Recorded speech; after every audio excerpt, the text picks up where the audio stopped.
en avril 19, 3 familles de Nabokov, celle de mon père et celle de ses 2 frères, furent obligées à quitter la Russie via Sébastopol, vieille forteresse de l'infortune.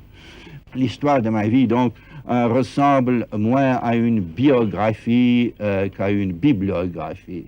10 romans en russe, entre 25 et 40, et 8 romans en anglais entre 40 et aujourd'hui.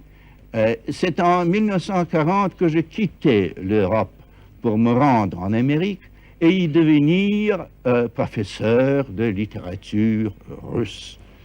C'est ça. Une excellente histoire. Je vous remets un peu de thé. Oui, un peu de thé. Il est un peu fort, vous savez. Ça va comme ça. Je suis parfaitement d'accord avec vous.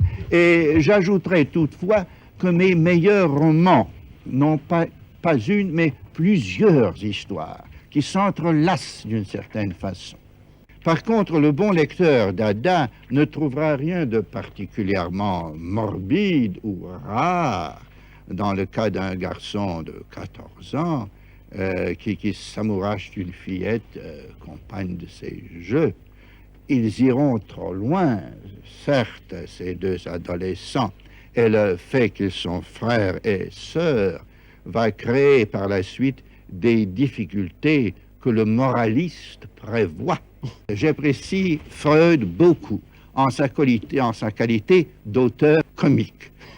Comique, oui. Ah oui. Les explications qu'il fournit des émotions de ses patients et de leurs rêves est d'un burlesque incroyable.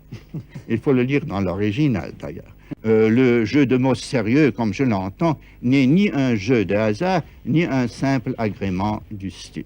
C'est une nouvelle espèce verbale que l'auteur émerveillé offre au mauvais lecteur qui ne veut pas regarder, au bon lecteur qui aperçoit tout à coup une facette toute nouvelle de la phrase chatoyante.